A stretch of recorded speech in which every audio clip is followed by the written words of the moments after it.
in our religion, it's kind of peculiar. Most religions, there's the two B's. There's belief and behavior. And some religions have a lot of rules about how to behave. And they have a lot of, or they may say, okay, this is what you have to believe. We don't do either of those things. Really, we don't tell you, what kind of foods to eat or not to eat. We don't tell you, whom to love or not to love. We don't say what you believe. But these are important things, and we do have things we believe, and we do have some rules about behavior. And I'm going to talk this morning about rules. I've been thinking about this a lot over the last few years about, I think rules are very helpful things. And, what are the good rules for us? And this whole thing started when I was driving across the Chesapeake Bay Bridge on a Sunday morning. I'm on my way to preach at the Chestertown UU Church, and I'm listening to Sunday edition on NPR. I suppose a lot of you do that too. Wonderful, program. And they're interviewing Michael Pollan, the writer most known for food. And in his latest book at that time, he said he's got, the rules for eating. First they tell us, eat this, then they tell, don't eat that. And they keep on changing. And what would be rules for eating? And he came up with 3 rules in, I think just 7 words. Eat food, by which he means things that are readily identifiable as food, not too much, mostly plants. Now, of course, I would say all plants, but that's, I can go with the mostly plants. Now, it just makes a lot of sense. I'm used to going on and on about religion, and I thought, wow, could I express my thoughts so briefly? So I wrote a sermon called My Religion in 3 Sentences, plus commentary. And my 3 sentences were, all living things are connected, my behavior counts, act on the basis of the first 2 sentences. And I didn't look it up, but I might have even given it here at one point. Now that's 17 words for these 3 sentences. The first was a statement of fact, all living things are connected, and or interrelated if you prefer. The second is a statement of faith, that my behavior counts. And the third was a behavioral injunction, act on the basis of the first 2 sentences. And these sentences might be inspirational, but I wasn't sure that they'd be all that helpful in guiding a life.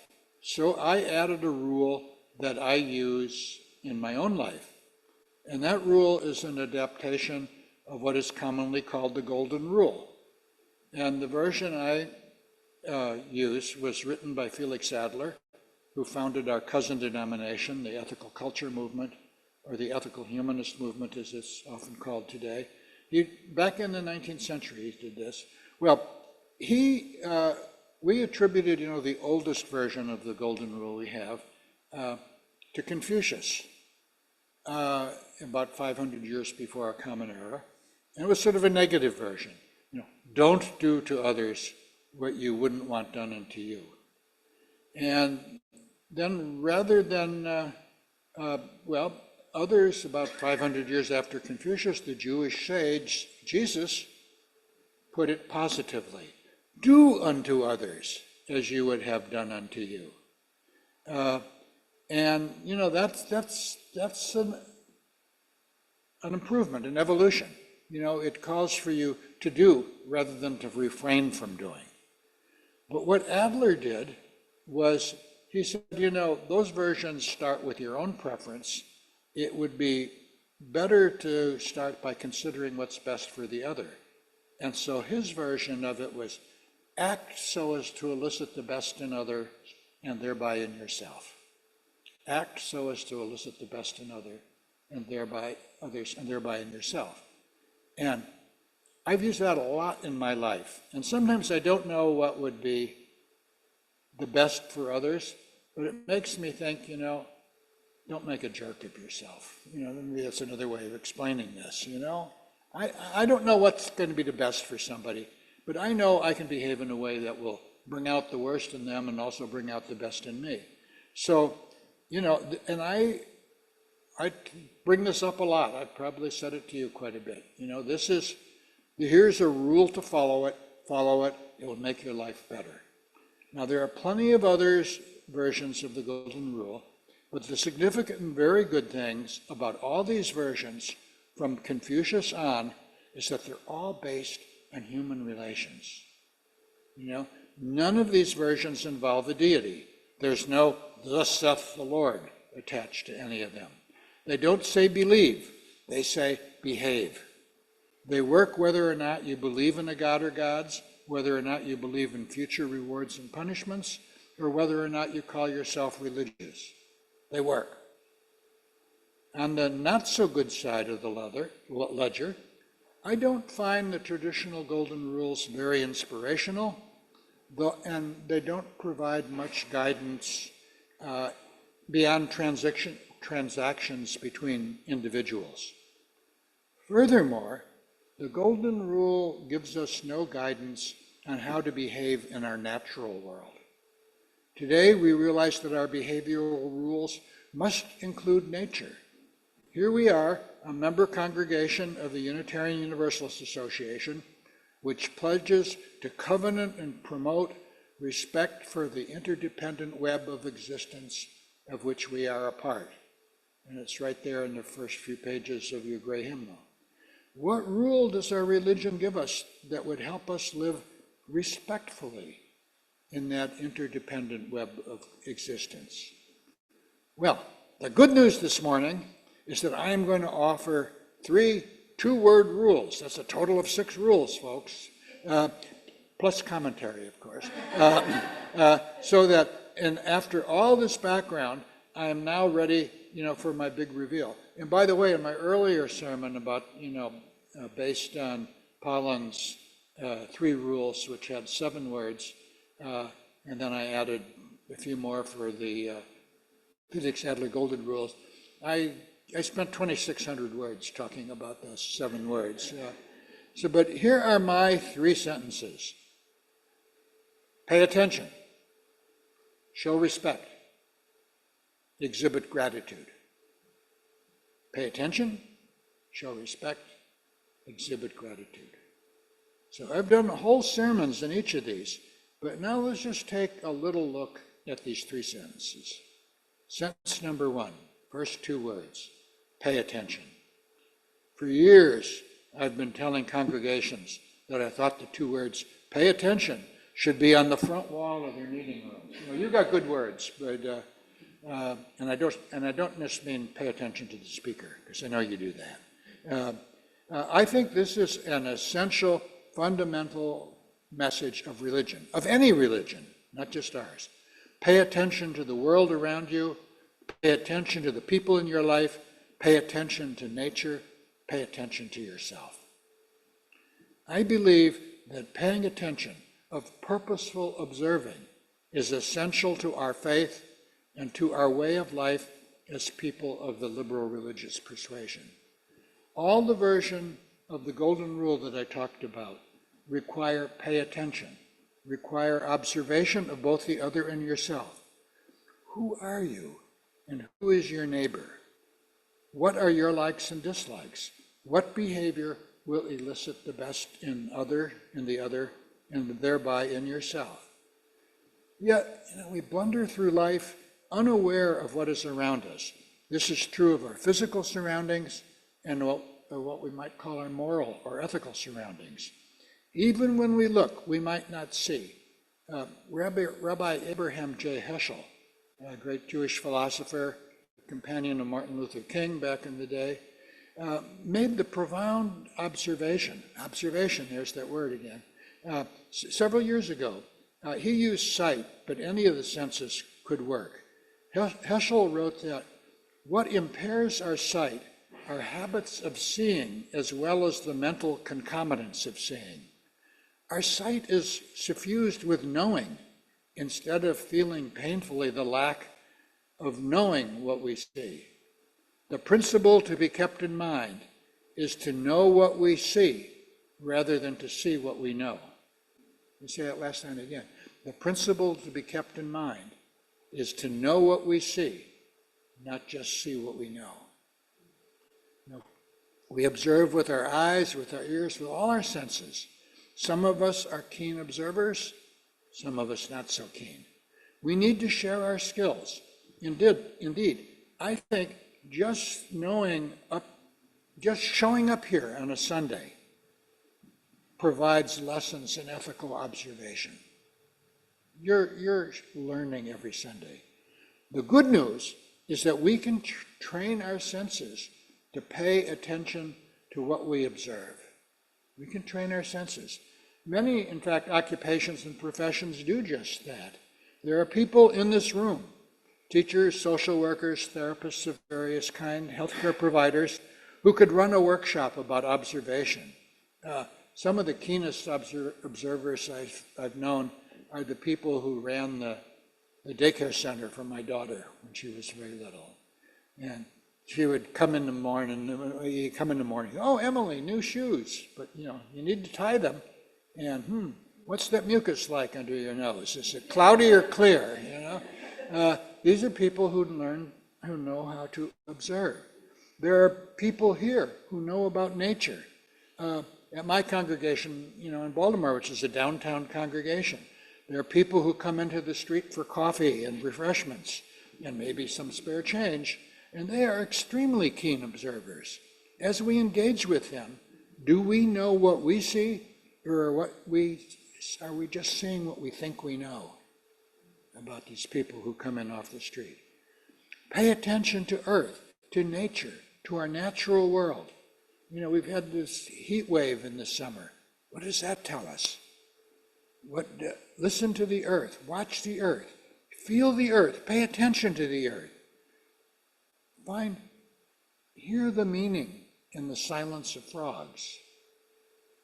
Notice the decline in fireflies. Notice when you're driving. When I was a kid and I drove, more than a kid, when I got my driver's license and you're driving out in the country, I used to get bugs spatter all over your windshield. You don't get that today. Where are the bugs? What's happened to the bugs? For us, for people of our religious sensibility, who believe in the worth of the individual and the interdependent web of creation, our informed observation of our fellow human beings and of nature is a part of our religious observance in the more traditional use of the phrase religious observance. If we believe in the web of existence, we should study nature as our Talmud, as our Bible. But this is more than careful observation. It's looking at the world through the lens of keen perception. We have to pay attention, and let our paying attention lead to action. So here, that's the first of my three sentences. Pay attention. Sentence 2, words 3 and 4. Show respect. Show respect. The Universalists, remember that's the second half of our name. We tend to forget that, but we're Unitarian Universalists. The Universalists believe that God loves us, and so we must love our fellow human beings. Love is a big word among us. We have t-shirts and banners saying, on the side of love.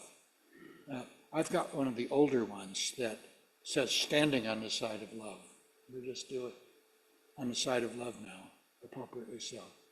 But my second two-word sentence isn't show love. Respect is my second behavioral injunction. I find respect a more useful guide to life than love. Love is an emotion. Showing respect is a behavior. You don't have to feel respect, but you must show it. This is an active, indeed an imperative sentence. You must show respect. Acting with respect, even if you don't feel it, is not hypocrisy. It is living according to your faith.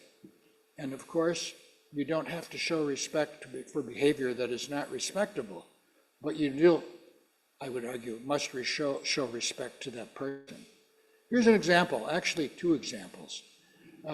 We've just, earlier this year, commemorated the 10th anniversary of the death of Freddie Gray at the hands of the police in Baltimore, and the subsequent uprising. I can't imagine what it would be like for the police officers to have treated Freddie Gray with love. But I can imagine what it would be like to have treated him with respect, and how much better that would be. Treat with respect. In fact, I don't have to imagine it. I've seen it. I was in close proximity to the Baltimore City Police arresting a 6'3" man for assault. He was a dangerous man, and they treated him with the precautions that one would exhibit toward a potentially dangerous person. But they also referred to him as Mr. When he truthfully said that he had a bad back, the officer seated him in a way that would be comfortable and adjusted his handcuffs accordingly. I don't know if my presence influenced their behavior, but I thought their behavior was commendable. They were arresting this man because he was accused of cutting a person with a knife, but they treated him respectfully. And I know all this because it took place in my living room. So now, I have to admit that I sometimes struggle with the concept of worth. That's the very first principle in our UU hymnals that UU congregations pledge to promote. The very first principle, pledge to promote and respect and dignity of every person. Maybe that's our equivalent to what the Quaker calls the God within every person, or the Buddhist compassion. But as one of our Sunday school students put it several years ago, everyone might have worth, but she thought that some people use it up. And our UU statement calls worth inherent. I don't believe it's inherent in kind of a DNA sense. I think it's something we say people have, even if it's just a construct which we made up. And I think that's what it is. We, out of our brains, come up with the concept of worth. I think it's one of the great inventions of the human mind. The thing that we have to say, all right, everybody has worth, and what's the implications of that? But here's my point, the point of my respect rule. We don't have to worry about the theology of worth. My rule is to treat everyone with respect, period. That often brings out the best in them, however expansive or minimal that might be, and it also brings out the best in me, likewise, however expansive or minimal that might be. Behavior first, the theology can follow. How do we show our respect for Earth? That's a lot more complicated, isn't it? But there are some analogies to our behavior toward our fellow human beings. How do you act or respect your host when you're in their house? Do you strew trash all over? Do you leave things in good order? Will the person next to you find a mess? I think you get the idea. You find your own ways to show respect. I'm not saying that following this rule is always easy. I find myself, I try to avoid things with buying things in plastic all the time, It is hard to avoid buying things in plastic. It is very hard. And a lot of that, is just non-recyclable. It's not easy, but I think it's an important commandment. So that's my second sentence, show worth. Sentence 3, words 5 and 6, exhibit gratitude. I think that exhibit gratitude is the message of all the world's great religions. I think they all say this in one way or the other. I struggled with how to express this. Exhibit gratitude seems less direct than my first two sentences, with the pay attention and show respect. But on reflection, I think that exhibit is a more encompassing behavior than show. You can exhibit gratitude even when you're unaware that you're doing it, as you go about your daily life. If it is just such an internalized thing, gratitude, be grateful for what is around you. gratitude is not just what's going on inside your head. Yes, it is a feeling, but it is also a behavior. Sometimes we manifest gratitude with a simple thank you. It can be expressed by living a life in which gratitude is manifest. Sometimes we express gratitude, an expression of gratitude will elicit a strong, this is not right, we need to change the situation. You know, we're grateful for nature. We're grateful for the beauty around us.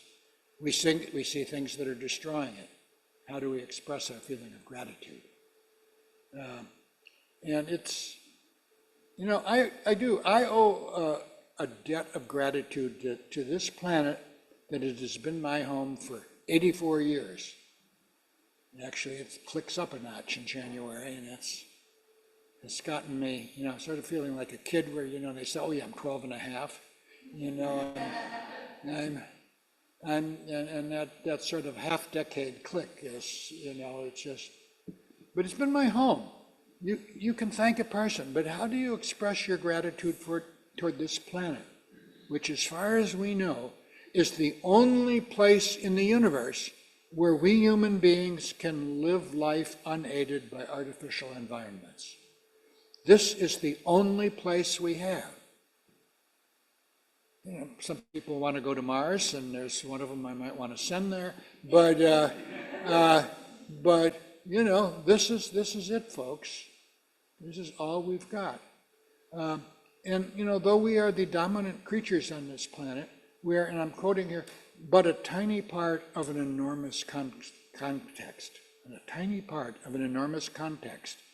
This last phrase was a quote from a cell biologist named Ursula Goodenough in a wonderful book she wrote called The Sacred Depths of Nature. She continues, if we can revere how things are and can find a way to express gratitude for our existence, then we should be able to figure out, with a great deal of work and goodwill, how to share the earth with one another and with other creatures, and how to restore and preserve its elegance and grace. How do we do this? I think the answer to the complex question of how we can exhibit our gratitude to Mother Nature and Mother Earth comes from the first two of these three rules. You know, pay attention. No, the first two rather, these three rules. Pay attention. If we pay attention, Mother Earth will tell us what to do. Pay attention and then act. Show respect to this one world we have. Mother Earth has her rules too, and we better pay attention to them, because if we violate them, we're going to suffer. And that's the final sentence, words 5 and 6. Exhibit gratitude. Not my final word, but pay attention. Show respect. Exhibit gratitude. I offer these 3 sentences, these 6 words, as good rules for our religion without rules. I think you will find these concepts in the world's great religion. They work with humanism, they work with theism, they work with polytheism, they work with atheism. They are central to our human interactions, but are not limited to humans. They work with nature as well as people. Pick whatever philosophy or theology you want to understand, to undergird these rules. Just follow them. Just follow them. I'm not saying that these 3 simple rules will apply in every situation. There are many situations where we will need to apply close, careful, and sophisticated thinking. But there are complex technical and ethical issues to be resolved. But I think these tests can still be applied. We can always ask if the action is respectful to the individuals involved or to the natural world. We can always ask if we have paid sufficient attention to what is before us. Think of these rules as road signs to guide you on your way. Internalize these rules. Live your religion in daily life. We shouldn't have to think twice about treating a person with respect, about expressing gratitude. Paying attention should be second nature. But we're not always going to live up to these rules. So think of them as warning signs, like, the rumble strips that let you know when you're straying off the highway and that you need to get back in your lane. These rules tell you when you need to correct your course. They will help you live the kind of life that your religion, that our religion, that calls on you to live. So thank you for paying attention to me today. I've tried to respect your time. I am grateful for your being here. I'm looking forward to your comments afterwards. I think we have time. So one final time, pay attention, show respect, exhibit gratitude.